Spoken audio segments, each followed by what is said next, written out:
What is SignalR? This is going to be a very high-level intro talk. I've done about a dozen SignalR talks over the last year, not necessarily once a month, but I've done quite a few of them. A few of them are online. I did a talk on SignalR at TechEd Europe that's online. I also did a talk at the Arizona.net user group meeting. They have an annual meeting with Scott Guthrie, and this year they had Scott Hanselman. And as Scott Hanselman has renamed me, B. Scott Gaster. So the three of us were there, one of the bigger honors of my career. And I talked about SignalR and Windows Azure there. I'm not going to get too deep into it today, but if you like what you see here, I can direct you to some other talks, not only mine, but a couple of other people throughout the world. But basically, SignalR is real time. Anybody heard of WebSockets? How about Socket.io in the Node world? Okay. This guy's hand goes way up. I love Socket.io. Okay, SignalR is like that for .NET. You can do WebSockets. You can do Socket.io. You can do SignalR. And SignalR basically is an abstraction, and I'll get into that in a second. But you don't have to learn the inner workings of WebSockets or server-sent events or any of that magic if you just choose to use SignalR, because SignalR basically figures out the best way to party and picks that. And the way that it figures that out is it asks the server, hey, can you do this? And it asks the client, hey, can you do this? And if they say yes, it goes with that technology. And it's basically got a series of different ideas that it will trickle down through, and I'll show you the SignalR script today so you can kind of see what that looks like. The first one's WebSockets. If the server and the client support WebSockets, SignalR will do real-time across WebSockets. If it won't, it'll try server-sent events. It'll go down the wire from there. It'll just keep trying every single thing that it can support until it gets to like the lowest common denominator, and I can't remember what it is. But for example, one of the lower denominators is something called long polling. And I'll talk a little bit about long polling today during this talk. But here's what we're going to talk about. I'm going to define SignalR for you. SignalR is real time. We're going to build a chat application. The chat application is kind of the hello world of SignalR. It's kind of the 100 level or 99 level demo that you can do with SignalR. I'm going to show that today. I'm also going to show you how to build a multiplayer game. You guys like games, right? So I'm going to show you how SignalR can help you build a game. And this game was built by a colleague of ours named Haishi Bai. Haishi's a cloud service guru, service bus and all that good stuff. And he recently got into SignalR. I like to say that I got him hooked on it. But once you see it today, you'll probably be hooked too. I have yet to show SignalR to somebody, to a room of people, without at least 3 of the people literally going back to their desk and begin working on it right away. They're so jazzed. And hopefully, I'll get more than 3 out of this room. So, let me go ahead and move along. So what is it? Pardon me. It is a series of libraries, and we're going to talk about what those libraries are today looking at NuGet. It's a series of libraries that provide an abstraction around a persistent HTTP. You all should have just gone bzz, because that doesn't make sense. Those two things really shouldn't go together. Persistent HTTP connections. How many of you just went bzz when you saw persistent HTTP and you thought, well, Tim Berners-Lee said that the benefit of HTTP is that it's stateless. How can I have persistent, stateless connections? I'm going to talk about that today. So what is that in English? What is that in English? SignalR makes real-time HTTP so easy, it looks like magic. Perfect time for my favorite quote by Arthur C. Clarke. You guys ever seen this? I repeated this quote to myself about 300 times the first time I saw SignalR, because I could tell that it was going to change everything. And in my opinion, it's changed a lot about the way we do things, not only with web technology, but at Microsoft. SignalR was started by David Fowler and Damian Edwards. And they were basically on different teams, kind of up the hall from one another. And one of them said, hey, I got this idea for persistent HTTP. And the other one said, hey, I've got the same idea. I've kind of got 30 lines of code working on it. The other guy said, oh, I got about 10 lines of code working on it. Let's get together. So they got together, one of them had some beers, and they kind of came up with this whole idea. And then it snowballed. They did it on GitHub.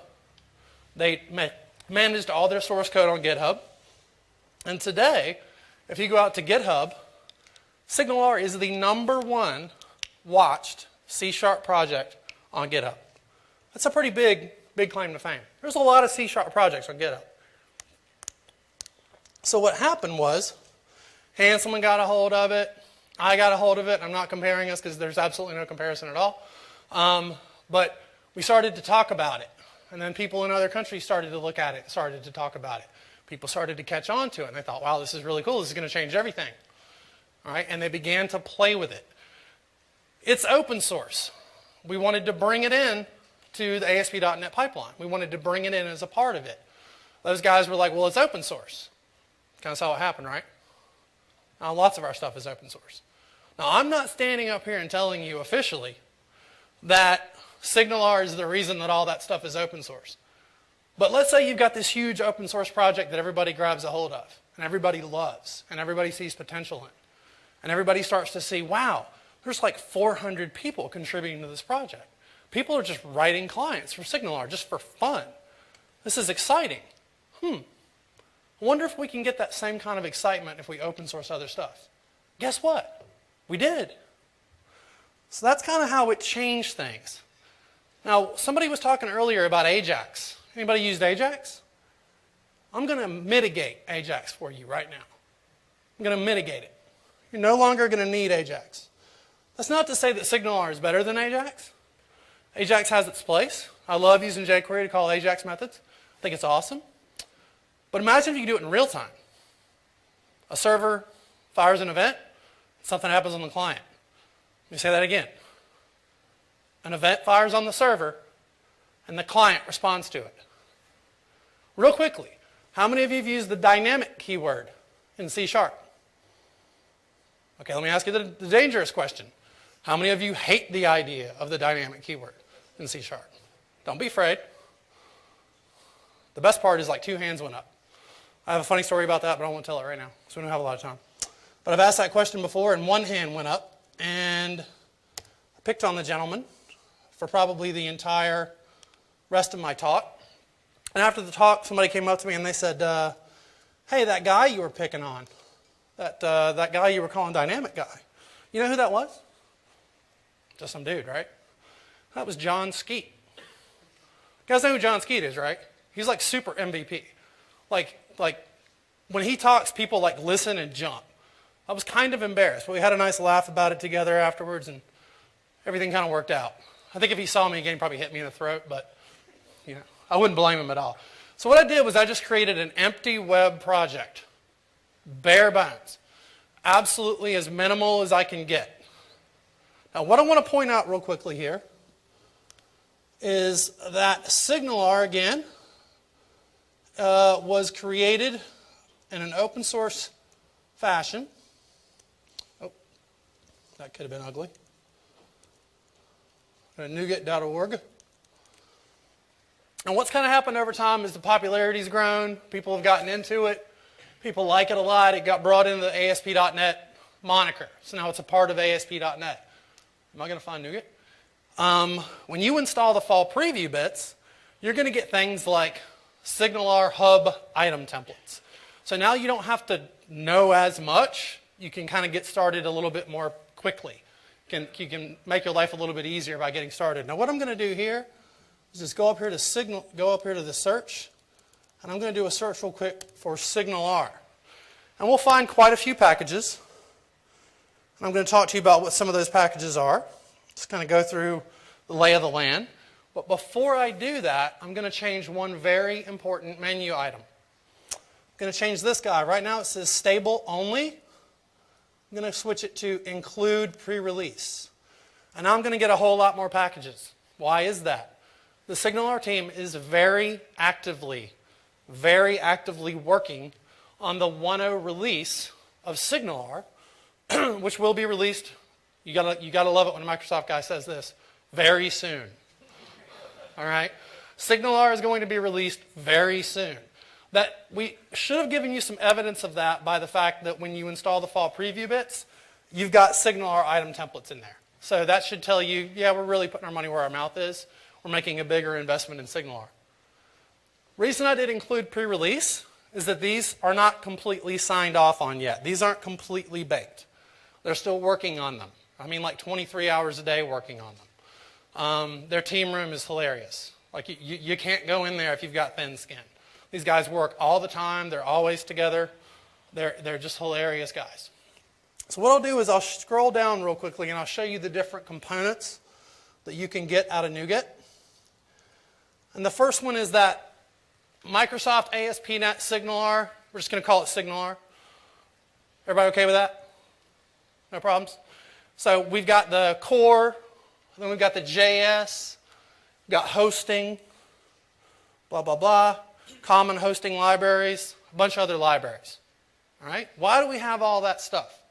I'm going to tell you in just a second. I'm going to go and look at some of those components. I'm going to come back to the demo, because I'm going to show you that demo all at the same time. Get your whistle wet a little bit. But before I do that, I want to kind of talk about how it works.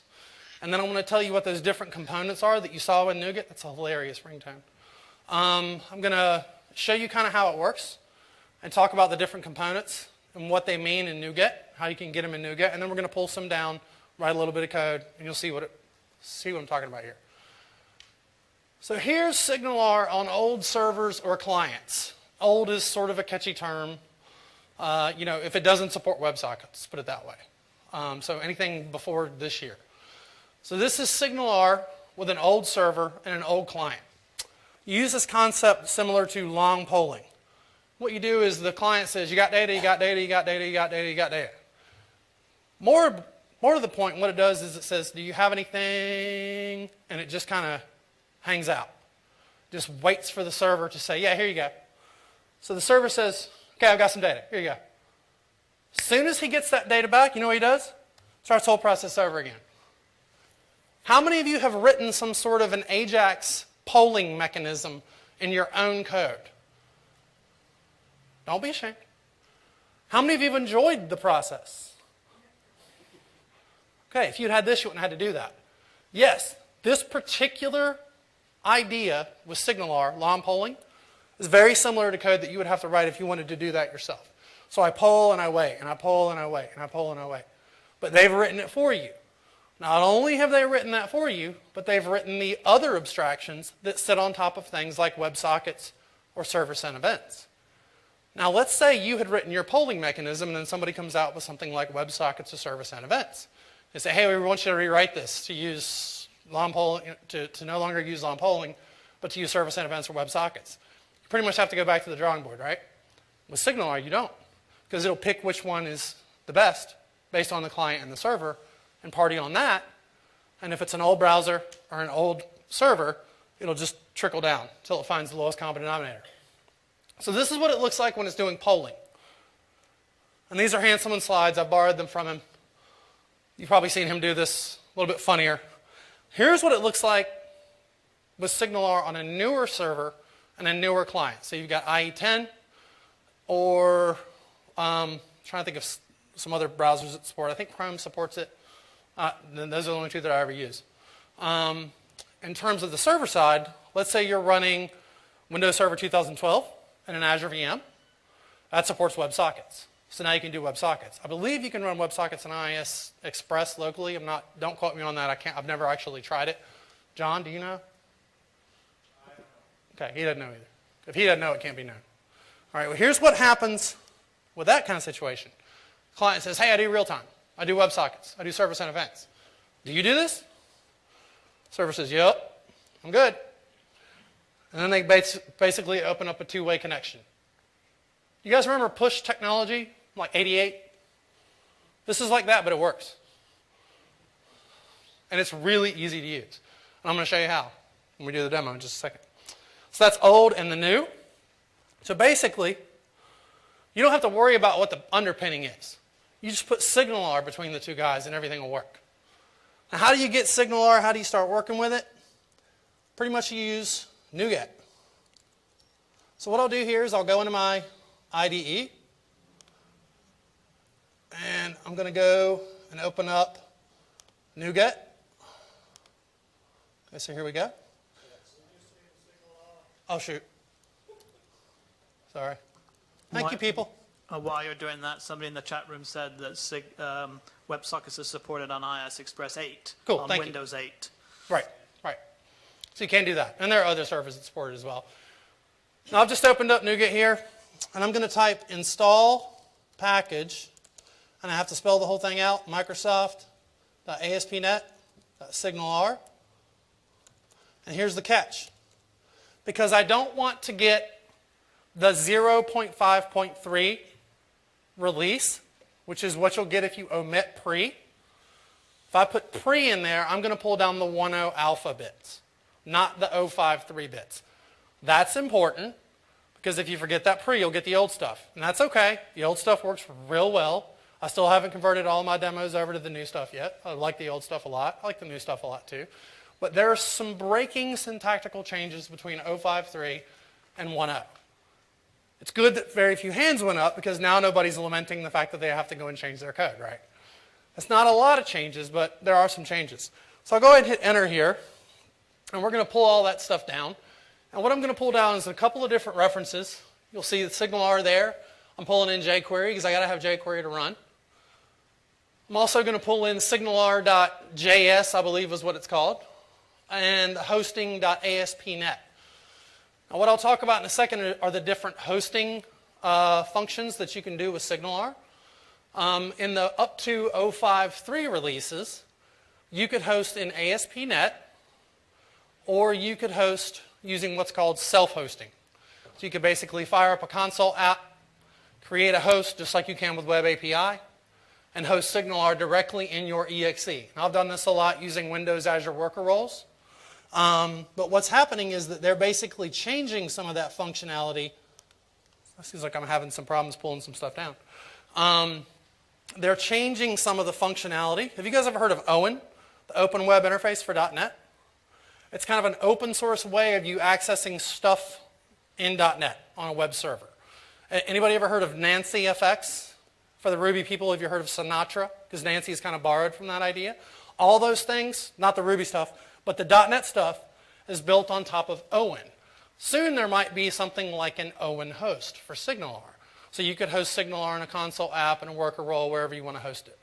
You can see that there's more of an adoption of these open source pieces of work with the different teams working in web technology and Azure technology right now than there has been in the past. There's a reason for that. It's not bad technology. It's not bad code. There's some good lessons to be learned from the open source community. When they write their own stuff, sometimes it's really good. Sometimes it's really bad. But you have to try it out and figure out what you want to use. Looks like I'm having a problem pulling down those dependencies. So what I'm going to do here, of course that's going to happen. Am I not connected to the internet yet? Oh, looks like I'm connected. No internet access. That could be bad. Of course that would happen. Apparently the internet has gone out when I need it most. So what I'm going to do now is I'm going to open this guy up. I'm going to go into my demo since I can't actually pull everything down and do the demo for you. And I'm going to open up this chat guy, this chat solution right here. And I'm going to walk through the code rather than type it all out for you. Before I do that, I'm going to enable, I can't enable Zoom it. Sorry about that. This computer apparently doesn't have Zoom it on it. That's not good. Nope. Okay. So what I've done is pulled in all these references, and this is a project that I've already written that pulled it all in. And you'll see here that I've got a couple of SignalR branded packages. If I can find one. Of course, that's the start. Shucks. That's the start project. There's the end project. The reason we have the start and end is so you guys can kind of get the start project and begin to use it and play with it. What I'll do now is open up my packages file, and maybe I'll have them in there now. Okay, so you'll see here I've got SignalR, then I've got SignalR.core, then the hosting stuff, and that stuff is used to basically host your SignalR hubs, which I'll talk about in a second. It's kind of the main thing behind SignalR. And then they've actually divided those projects up into a separate one called SignalR.js. And that pulls in all the JavaScript files you need for SignalR. I believe there's one or two, not many. We'll take a peek at that in a moment. So it pulls all that in, bless you. If you wanted to write an application where you host SignalR yourself outside of ASP.NET, you probably pull in a different one called SignalR.server that you kind of get the server-side SignalR stuff that you can begin to work with. So here we go. We've got our stuff. We're all ready to pop. And what I will do at this point is go over here into my Views guy. And I'm going to open up this home so I can get to it in just a second. Right here I've got this hub called Chat Hub. I'll go ahead and open that up. And you'll see pretty easy. I have a very simple method, send message, and I'm passing it a dynamic. I could pass it a statically typed object if I wanted to. I could pass it a primitive if I want to. That would be okay. So I can pass it whatever I want to pass it except for one thing. I cannot pass it binary data. So I can't send binary data over SignalR, but I can send anything else I want. Okay? Just want to make that clear. It's all text, so you should kind of infer from that that it's pretty secure. They're working on the security aspects of SignalR right now as well to make it even more secure, and they're working on the performance of SignalR to make it more performant. By more performant, I'm not implying that it's not performant right now. Let's say I have a SignalR hub that I've got running on one server. You guys have any idea how many clients I can connect to that SignalR hub that are all doing real time all the time between one another? 40,000. They've benchmarked it at 40,000. You know the first thing to die when they're doing a SignalR load test like that? The network card. The CPU is flat. The memory usage is flat. The network card dies. You're flooding it with data. Is that to say that you're going to flood your network card with data every time you use SignalR? No. These are perf tests. They want it to die. Here's the goal. There's some improvements going on right now with SignalR, and to make it more of an architecture, to do more nifty things with it. The goal is 500,000 simultaneous connections on one hub. 500,000 users doing real-time communication using one server and one hub. We'll talk about how you can get even higher than that. There are other products out there. You guys might have heard of Pusher.com or Pusher.net.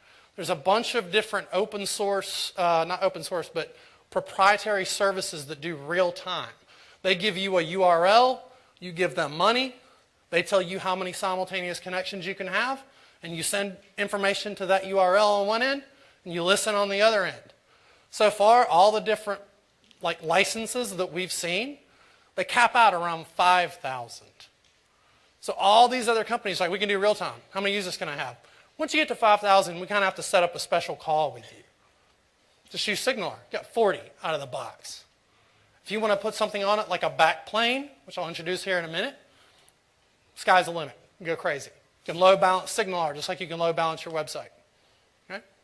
So I've got this simple little method here called send message. And I'm passing it a dynamic. And then inside of that method, I'm making a call to clients. Okay, now remember, I'm inheriting from a class up here called hub. Now if I look at what that guy has, if I do this, dot, see I've got clients, I've got context, I've got groups, and I've got other methods. Okay, what do you think clients is? Anybody want to take a stab at what I mean when I say clients.all? Everybody talking to you. Everybody that's connected at that time. Let's say I'm using groups. What do you think groups is for? Groups is so that I can put me into one room, you into one room, he can join your room, you guys can chat, I can't see what you're talking about, or you can get out into the lobby and we can all talk. You know what I just described? The flagship product that they used to build SignalR. It's called jabber.net. Jabbr.net. I wonder if the internet's back online yet. See if my buddy Al Gore is at work. You mentioned performance, Brady, while you're waiting there. Is that based on WebSockets, or does it matter on the polling type whether the performance will change? I don't know the answer to that question. I know that the tests that they've done across the board. You're going to probably get better performance with WebSockets than you would with anything else. It's going to be and this is the order they go in: WebSockets, server-sent events, and then everything else. Forever frame is one of them, and long polling is another one. There's 5 that we cycle through. Can't remember what order they go in, but you can imagine from good to bad, that's what you're going to go with. Okay, so WebSockets is going to be, fast. Service and events, fast. Long polling, pretty fast. But I think that what they've done is they've benchmarked it with WebSockets. So I don't know exactly what those, excuse me, I don't know what those terms mean exactly. Does that mean there's a lot of HTTP requests that are happening consistently? Well, the short answer to that question is you don't need to know what those technologies are because you've got SignalR, because it's an abstraction. You write to it. Whenever a better one comes out in 3 years, they'll just add that one in. Would it behoove you to know how those technologies work? Of course. Would it behoove your real-time development? Not necessarily. If you just party with SignalR, you're going to be okay.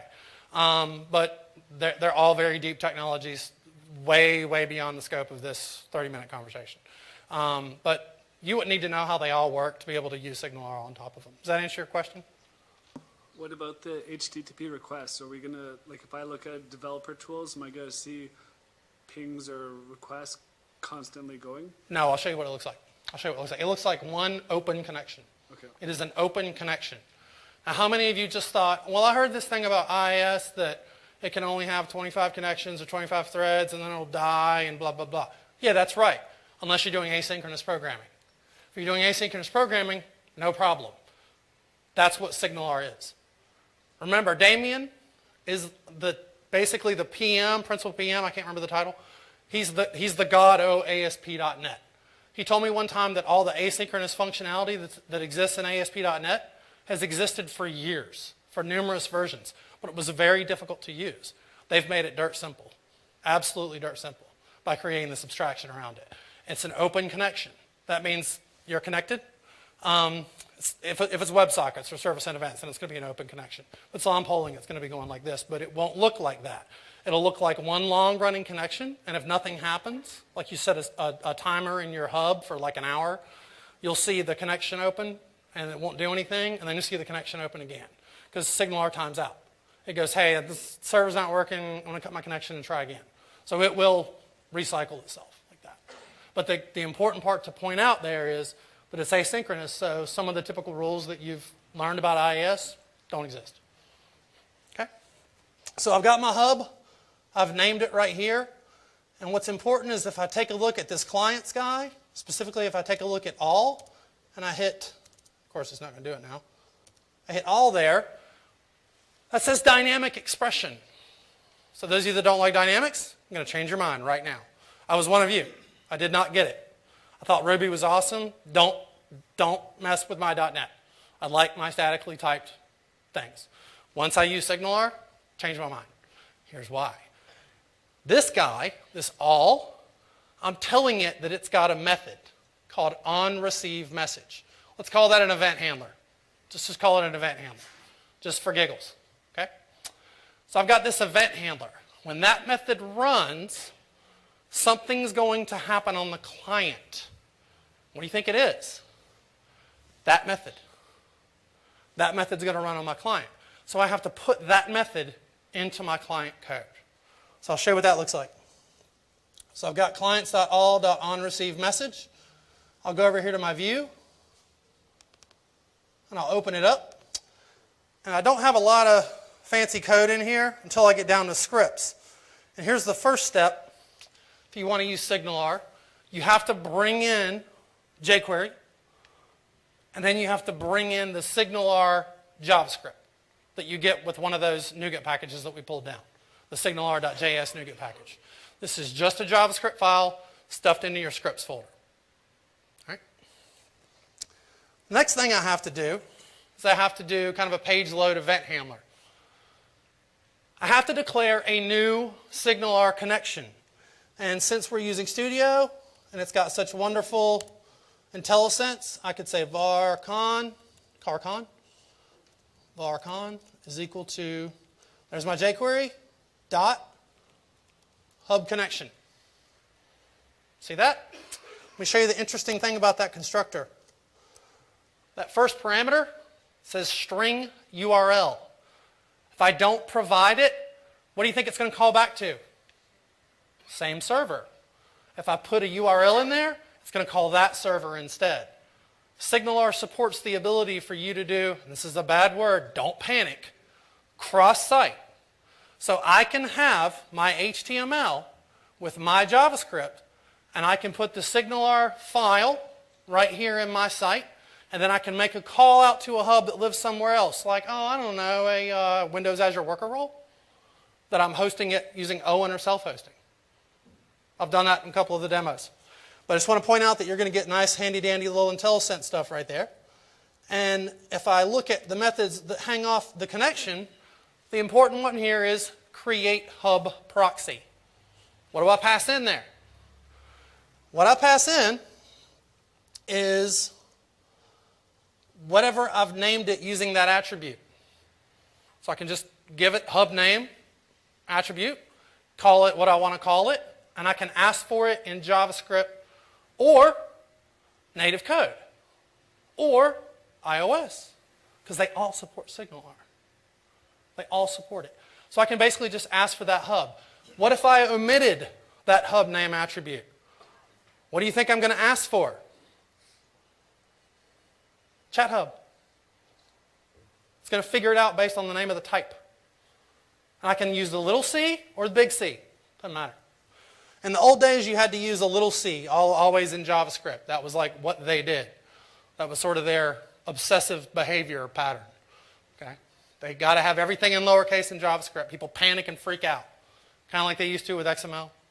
If you have a node named with a capital letter, forget about it. Okay, so here's the next thing. Remember that event handler that I talked about before? On, pretty simple syntax, right? Hub.on. Whenever the server calls onReceiveMessage, I am supposed to run this code right here. So the server is going to say, hey, client, run onReceiveMessage. Client has this code in there. He runs the method. The signature for this guy is going to be a name, specifically the name of the event handler, event name, and then function callback. When you tell me to do something and you tell me what to do, I'll do it. Does that make sense? This is when you should go, that's why we have dynamic. That's why we have dynamic. Because now I can tell the client to do whatever I want. And if the client knows what to do, it'll just do it. That all just happens automatically. How many of you believe this is actually going to work? No hands should go up. Okay? You're like, this guy's crazy. This will never work. All right, so let me scroll down again here. I've got my client-side event handler. Whenever somebody clicks the send button, I want to invoke a method on my hub. First time I wrote this code, I guessed at it, and it worked. I said, well, I got this hub, I want to invoke a method. I wonder if there's invoke. Okay, is the first parameter? Yep, it's a string. Neat, huh? That hub name attribute, there's a method name attribute too. So if I don't want to call the method by the name that it really is, I can decorate each method with a method name attribute, call it Brady's favorite method, and in the code I would call Brady's favorite method. And we're good. Is that cool? You guys like that idea so far? So I'm going to call invoke. And remember how the send message guy takes a dynamic? JavaScript's a dynamic language. I wonder if I can send it a dynamic type. Yep. You can just create a type on the fly using JavaScript like I've done right here and send it whatever you want. So I'm creating an object in JavaScript. I've got a method that takes a type of dynamic and I can send it that object. That serialization is going to happen on the fly for me. Anybody ever written custom serialization code? You know the follow-up question, did you like it? I didn't. Here's the next thing. cn.start. You see how I've got done hanging off of it? That should tell you something. It's asynchronous. When you look at SignalR code, it's like async await, async await, async await, async await, async everywhere. They have a utility class in SignalR's code. It's like task helpers. It's got like 400 methods in it. It's a mild exaggeration, but it's literally like 400 methods in it. Because they use async await like they invented it. They may have invented it, but they use it like crazy. It's all asynchronous. Everything in SignalR is going to be asynchronous. And I'm wondering if they've deprecated the done function. Let me check. Done. Yeah, there it is. So I've got done. So I'm going to call start. When it's done, I'm going to run that method. I'm going to run this other callback that I've got in there. Is that groovy? You guys like that? All right, let me prove you wrong. So I'm going to hit F5 here, or I'm going to hit function F5 since these function keys are important. So this is going to pop up, and I'm going to get this handy-dandy little browser here. I'm just going to hit Control-N to open up a new browser. I'm going to scroll this down a little bit, and I'll just type in some other user. Can you guys tell I love this keyboard?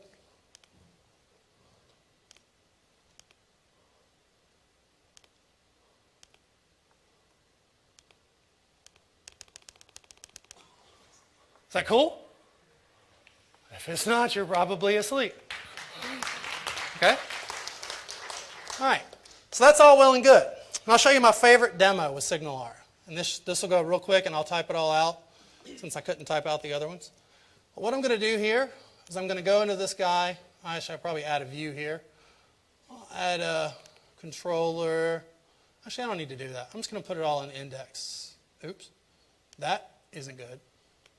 So I've got this guy. What I'm going to do here is I'm going to go into Chat Hub, and I'm going to create a new hub, public class. I'm going to actually show you the template, if it'll work on my machine. I'll click this guy, and I'll say Add New Item. I had issues with my install, so forgive me if it doesn't appear. But there it is, SignalR Hub class. Does that tell you that we're making an investment in SignalR? There's a File New Item template in Visual Studio to make a hub class. Okay, so I'll go ahead and open that guy up. So here's this. What I'm going to do here is call this hit counter. It's my favorite demo. It's really silly, but you'll love it. So I've got a demo here, and I'll just say record hit. And I'm going to do something nobody should ever do in web programming, but it's a demo, so you know. See that? And now right here, I'm going to go hit count plus equal 1. How am I doing on time? You'll probably stop in the next, you're over, but that's fine. Okay. Stop in the next couple of minutes, Okay. and then we'll take it 10, 15 minutes. Okay, cool. So I've got a hit count right here, and I want to do clients.all, and I'll just invoke a new method on record hit. And you don't have to use my nomenclature. You can call it whatever you want. And I'll say hit count. Okay? So I've got this guy, and I'm not going to give it a name. I'm not going to give the hub a name. I'm just going to leave it hit counter. But what I'll do now is I'll go back into this page, this view. I'm going to scroll down here. I'm going to create a new hub, counter. And I'll just say cn.createHubProxy, and we'll call it hit counter. And what I'll do now is I'll go up here and I'll put an H2, and I'll give it an ID of hit count. And I'm going to copy that because I'm lazy. And now I'm going to go right here and say counter.on. What did I call it? On record hit. Nobody's answering me. Yep, on record hit. And I'll say function, and I'm going to take an I. Okay. And now what I will do is basically change the text property of that hit count guy to whatever I got back. There we go. And, you know, I've got that record hit method, so I actually have to call the hub somewhere. I have to call the hub to actually record the hit. So what I'll do is I'll go down here into my start done, and I'll add some code to call it, counter.invoke, and we'll just call it record hit. And I'm actually testing something out real quick. One of the things that they did in the past was to call the methods on the server. Like I've got record hit right here. You have to call it little r record hit. I think they've changed that, but we're about to find out together. Okay, so I'm going to run this code one more time. And we've got a hit counter popping up. Maybe. 1. Is